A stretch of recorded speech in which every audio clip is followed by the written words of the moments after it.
Breaking tonight, a federal judge has blocked the release of undercover video meetings that were involving the National Abortion Federation, its members, its secret meetings, its employees. Some of those may involve Planned Parenthood.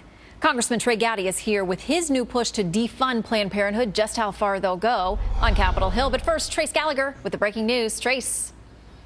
Shannon, over the past 2 years, the Center for Medical Progress, a pro-life group, has taken undercover videos at the educational meetings of the National Abortion Federation, an abortion provider. So the NAF sued to keep those videos from being released, arguing they could lead to death threats, saying, quote, the broader public interest can be served by preventing defendants from harassing, intimidating, and inciting violence against NAF, its employees, and its members. Today, a federal judge sided with NAF, banning CMP from releasing the videos. And that ruling comes on the heels of a California Superior Court issuing a temporary restraining order preventing CMP from releasing undercover videos of a company that buys fetal tissue for research.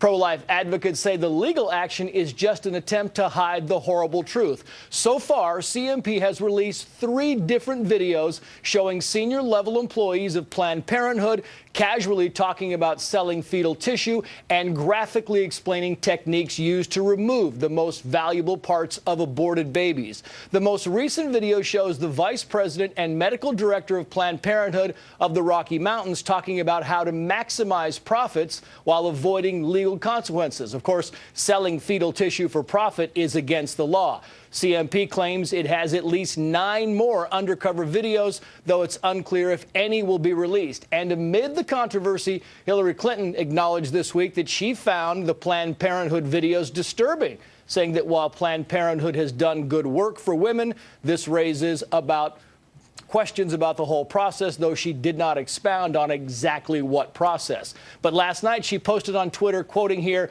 proud to stand with Planned Parenthood and for access to quality, affordable health care for women, men, and young people. There, of course, as you know, is a push to cut off Planned Parenthood's federal funding. Shannon.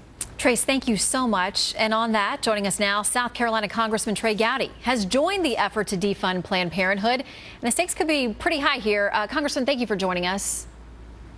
Yes, ma'am. Thank you for having me. All right, you've done something you don't often do, which is sign your name on a letter with other members of Congress, basically standing up and saying, this is my position, I'm not going to move from it. In this case, you all are saying, basically, you're not going to vote for any funding measure that includes continued funding for Planned Parenthood. And you know that you're going to be on a collision course with possibly being responsible for being accused of shutting down the government if you maintain this position. So why are you taking it?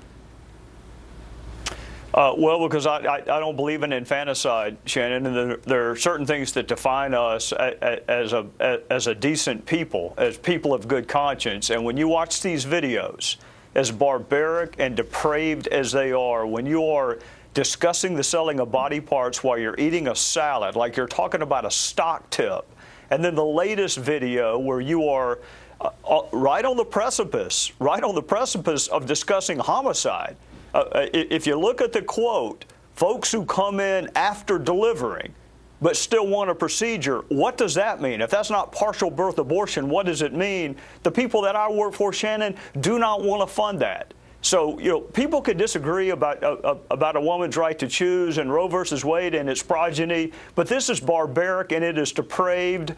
And if the president wants to insist on government shutdown so he can fund something that I didn't even think Planned Parenthood was necessary after Obamacare. I thought Obamacare provided health care and access to everyone. So why do we need Planned Parenthood to prop up the abortion industry? I'm not going to fund it.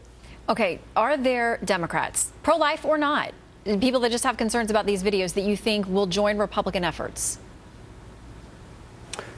Well, I don't know. I would think all people of good conscience would just be sickened by what they have watched. Now, will there be folks out there who are able to rationalize it? I'm sure there will be, and I suspect that there'll be a funding mechanism this fall and there'll be no government shutdown. And make no mistake, I don't want a government shutdown, neither do the 18 people who signed Mickey Mulvaney's letter. But, you know, Shannon, you have to stand for something as a people. I mean, what defines us as a people? I am speaking to a death penalty conference tomorrow.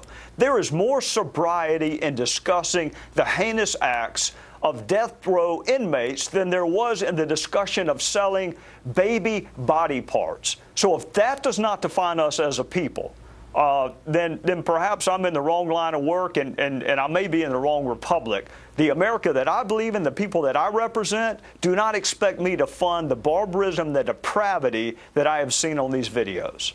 You know, if it gets to the president's desk, he's going to veto it. So is it a fool's errand? Well, you know what? The president loves to talk about bipartisanship and working together so long as you do everything he wants you to do. That is his definition of bipartisanship. I am simply not going to continue to fund an entity that does the things that I've seen on these videos. So, you know, Attorney General Lynch can investigate it. The Bureau of Investigations can investigate what I think are possible criminal violations. But I am not going to give taxpayer money to an entity that discusses the best way to sell body parts and whether or not you can perform procedures after a delivery and then sell those parts in interstate commerce. I'm just not going to fund it. Now, will my colleagues do it? We'll see this fall, but I'm not going to. All right, I got to quickly ask you, you're chairing the Benghazi committee investigating exactly what happened.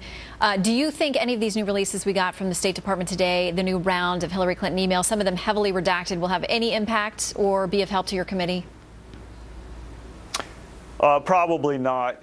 You know, Shannon, we're in a constant battle with the State Department over the production of documents, and you know, the self-described most transparent administration since the earth cooled loves to redact, and they love to withhold, and they love to obstruct. But we're going to find out what happened before, during, and after Benghazi, with or without their help. And so far, it's been without their help. But we're marching on towards our October interview with the secretary, but we've got 40 other interviews planned for this fall, too. It would all go a lot better if the State Department showed just a little bit of interest in cooperating with the congressional investigation. I mean, after all, there are 4 dead Americans. So put politics aside, just help us find out what happened to our 4 brave fellow Americans. But so far, the State Department's been incapable of doing that. Yeah, and they admitted today that they missed the deadline for some of their latest production. All right, Congressman Trey Gowdy, we appreciate your time. Have a great weekend. Yes, ma'am. Thank you. You too. Thank you. A shocking murder raising new questions about U.S. immigration policy after this man is accused of gunning down a couple who were acting as good Samaritans. They pulled over to try to help him. Plus, new developments in the search for those teenage boys out missing at sea. Hundreds of people searched thousands of miles because we were desperately committed to try to find Austin and Perry.